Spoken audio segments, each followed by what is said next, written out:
नमस्कार दोस्तों, कैसे हो। मानसरोवर विद्या विहार सूरत से मैं चौहान कौशिक। दोस्तों, आज हम हिंदी विषय में कक्षा 6 में एक नए चैप्टर की शुरुआत करने जा रहे हैं, जिसका नाम है न्याय। दोस्तों, आप लोगों ने अक्सर सुना होगा कि न्याय कहाँ पर मिलता है? अदालत में मिलता है। न्याय अदालत में होता है, या फिर पुराने ज़माने में पंच, गांव का जो पंच होता है वह न्याय करता था। और उससे पहले घर के जो बुजुर्ग लोग हैं, बड़े लोग हैं, वडील हैं, वो लोग न्याय करते थे। तो आज हम एक ऐसी ही न्याय की बात इस कहानी में पढ़ने वाले हैं। चैप्टर नंबर 6, न्याय। इस कहानी में चातुर्य की बात है। चातुर्य मतलब चतुराई। एक मित्र यात्रा पर जाते वक्त अपनी सोना मोहरें मित्र के यहाँ तेल के डिब्बे में छुपा के जाता है। यात्रा से वापस आने पर उसे अपनी मोहरें नहीं मिलती। वह काजी से फरियाद करता है।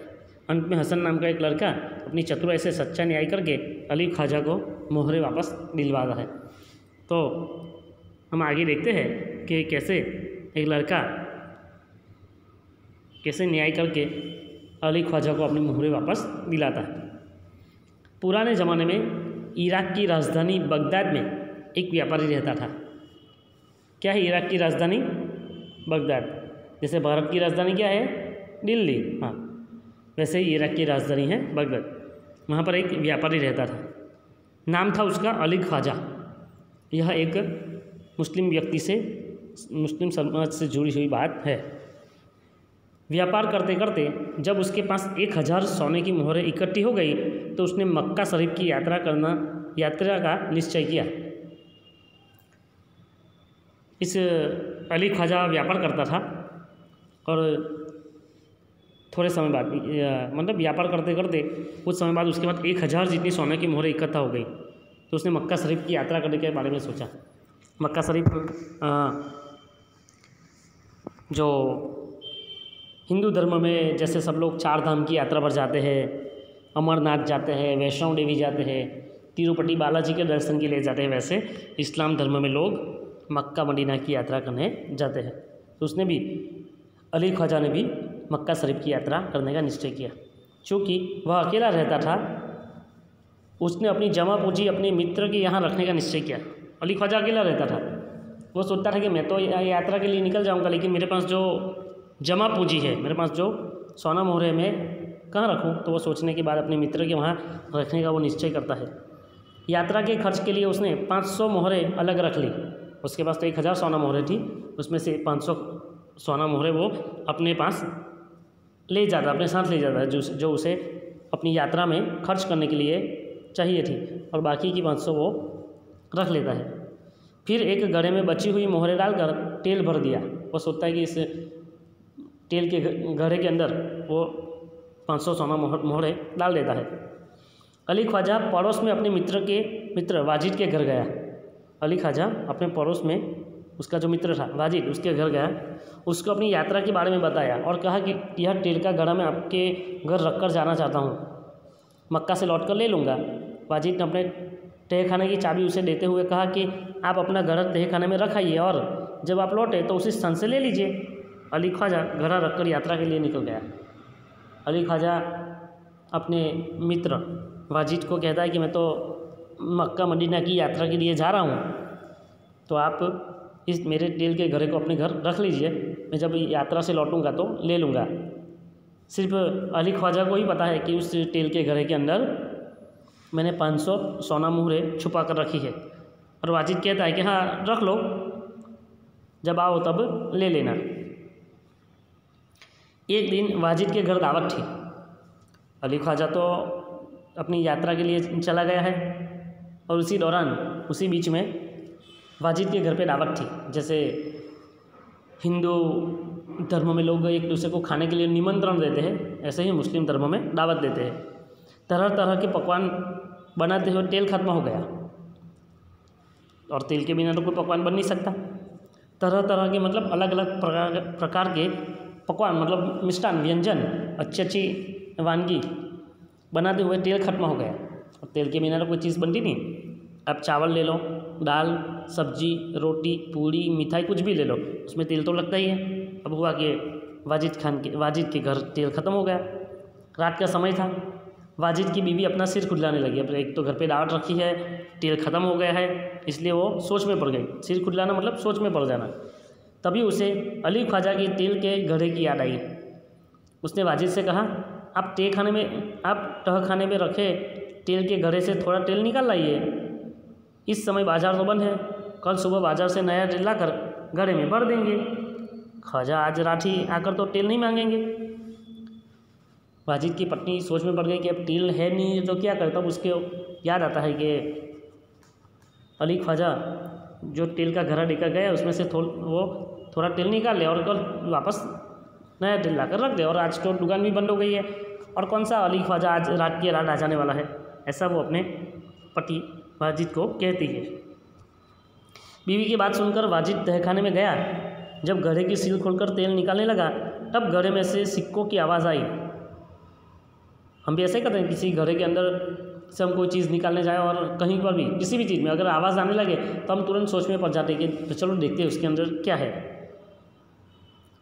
जब घड़े की सील खोलकर तेल निकालने लगा तब घड़े में सिक्कों की आवाज़ आई। उसे लगा कि घड़े में तेल के नीचे कुछ है। उसको लग गया कि घड़े में तेल के नीचे ज़रूर कुछ है, इसलिए उसने दूसरे बर्तन में सारा तेल निकाल लिया।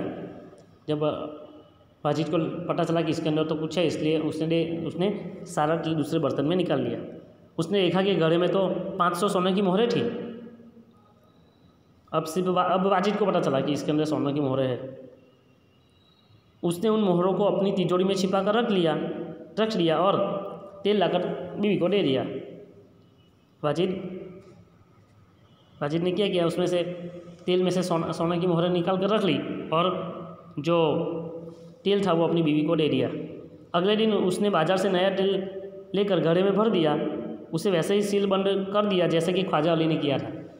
अब वाजिद ने दूसरे दिन बाजार से तेल खरीदा और उस तेल को उस घड़े में भर दिया और जैसे पहला था वैसे ही सील बंद कर दिया। कुछ दिनों के बाद ख्वाजा मक्का की यात्रा से वापस आया। अली ख्वाजा जो मक्का की यात्रा करने गया था वो कुछ दिनों के बाद वापस आता है। घर में अपना सामान रखकर वह सीधा वाजिद के घर गया और अपनी यात्रा की सारी बात सुनाई।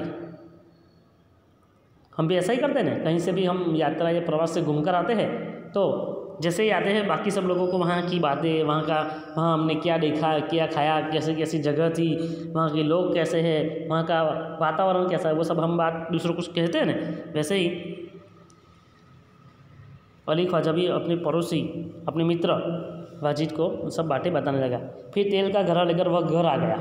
वो तो वहाँ पर तेल का घड़ा लेने गया था और तेल का घड़ा लेकर घर आ गया। जब उसने घड़े का तेल निकाल कर देखा तो उसके पैरों तले जमीन ही खिसक गई। वह सिर पकड़ कर बैठ गया क्योंकि घड़े में एक भी सोने की मोहरें नहीं थे। वो सोचने लगा अब क्या किया जाए। अली ख्वाजा तो अपने दोस्त पर विश्वास करके उसके घर वो तेल का घड़ा रख के आया था जिसके अंदर 500 सोना मोहरें थी। आकर देखता तो उसके अंदर एक भी सोना मोहर नहीं है। वो सोच में पड़ गया कि वो कहाँ गई। वह उल्टे पाँव वाजिद के घर गया। उल्टे पाँव मतलब जैसे आया था तुरंत ही वैसे वापस उसके घर गया और अपनी मोहरें मांगने लगा। अली ख्वाजा कहने लगा कि भाई तू मुझे मेरी सोना मोहरें वापस दे दे। वाजिद ने कहा कि सील बंद तेल का घड़ा आपको उसी स्थान से मिला जहाँ आप रख कर गए थे। अब वाजिद कहता है कि मैं कैसे दे दूँ, मुझे तो कुछ पता ही नहीं, क्योंकि आपने वो तेल का घड़ा आप जहाँ पर रखे गए थे वहाँ पर ही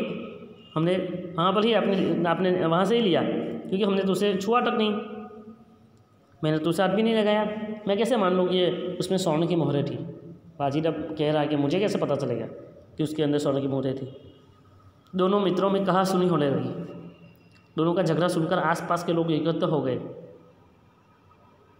उन्होंने जब झगड़े को बढ़ते हुए देखा तो ख्वाजा से कहा कि आप काजी की अदालत में जाइए, वही आपके झगड़े को मिटा सकता है। वाजिद और अली ख्वाजा के बीच में झगड़ा होने लगता है और उसी बीच झगड़ा बढ़ जाता है और उन लोगों की आवाज़ सुनकर बाकी आस पड़ोस के लोग इकट्ठा हो जाते हैं और उन लोगों का झगड़ा देखकर किसी ने कहा कि आप काजी की अदालत में शिकायत कीजिए, वहाँ पर आपको न्याय मिलेगा। और काजी ही एक व्यक्ति है जो आपकी शिकायत को मिटा सकता है, मतलब आपके झगड़े को मिटाकर आपका जो सुझाव है, आपकी जो शिकायत है, उसके ऊपर न्याय कर सकता है। ख्वाजा ने काजी की अदालत में अपनी बात रखी, परंतु पक्के सबूतों के अभाव में उसे वहाँ से निराश लौटना पड़ा। किसी के कहने पर अली ख्वाजा ने तो काजी की अदालत में अपनी शिकायत रखी, लेकिन सबूत न होने के कारण उसको वहाँ से निराश लौटना पड़ा, मतलब उसको वहाँ से न्याय नहीं मिला। तब उसने बगदाद के खलीफा के यहाँ अपील की और न्याय मांगा। तब उसने मतलब अली ख्वाजा ने बगदाद के खलीफा के वहाँ शिकायत की और वहाँ के खलीफा से कहा कि मुझे न्याय दो। खलीफा ने उसकी अपील स्वीकार कर ली। खलीफा को इस ख्वाजा अली की बात पर यकीन हुआ और उन्होंने शिकायत स्वीकार कर ली। खलीफा ने सारे मामले पर विचार करने के लिए कुछ समय चाहा। 1 सप्ताह बाद का समय सुनवाई के लिए लिया गया। ख्वाजा और वाजिद का किस्सा प्रख्यात हो गया था। राजा अब खलीफा ने इस मसले को हल करने के लिए 1 सप्ताह का समय मांग लिया था और कहा था कि एक सप्ताह के बाद हम आपकी इस प्रश्न पर सुनवाई करेंगे। खलीफा एक दिन अपना वेश बदलकर शहर में घूम रहे थे। तभी उन्होंने कुछ लड़कों को न्यायालय का खेल खेलते हुए देखा। वह छिपकर उनका खेल देखने लगे। उन्हें लगा कि जो लड़का न्यायाधीश बना है बड़ा समझदार है, वह जिस तरह न्याय कर रहा है बिल्कुल ठीक है। इसलिए उन्होंने उस लड़के को अपने पास बुलाया और उसका नाम पूछा। लड़के ने कहा, मेरा नाम हसन है। खलीफा ने कहा, मैंने तुम्हारा खेल देखा, तुम बहुत समझदार हो, कल हमारे दरबार में आना। जिस खलीफा से शिकायत हुई थी वो खलीफा अपना वेश बदल कर, ताकि लोग उसे सरलता से आसानी से पहचान नहीं जाए, इसलिए वह खलीफा वेश बदल कर इसी शहर में घूम रहा था। तब उन्होंने देखा कि एक लड़का, जो कुछ लड़के न्यायालय का खेल खेल रहे हैं, उसमें से जो लड़का जज बना था, मतलब न्यायाधीश बना था, वो बहुत समझदारी के साथ न्याय कर रहा था। तब खलीफा ने उस लड़के को अपने पास बुलाया और उसका नाम पूछा। तो उस लड़के ने बताया कि मेरा नाम हसन है। तब खलीफा ने कहा कि मैंने तुम्हारा खेल देखा है, तुम बहुत समझदार हो, कल हमारे दरबार में आना। ऐसा कहकर खलीफा वहाँ से चला जाता है। दोस्तों, अब आप सोचिए कि खलीफा दरबार में क्या करेगा, या फिर खलीफा इस लड़के के पास कौन सा काम कराएगा जिससे न्याय हो सके। दोस्तों, आज हम यहाँ पर इस वीडियो को रोक रहे हैं, लेकिन आपको ये सोचना है कि अगर आप खलीफा होते तो आप क्या करते और आप हसन होते तो आप क्या करते। साथ में आप काजी साहब होते तो अभी क्या करते, और बाकी जो 2 पात्र हैं वजीद और अली ख्वाजा, इस पांचों में से आप कोई भी पात्र अगर पसंद करते तो आप क्या करते इस कहानी के संदर्भ में, वो आपको मुझे बताना है।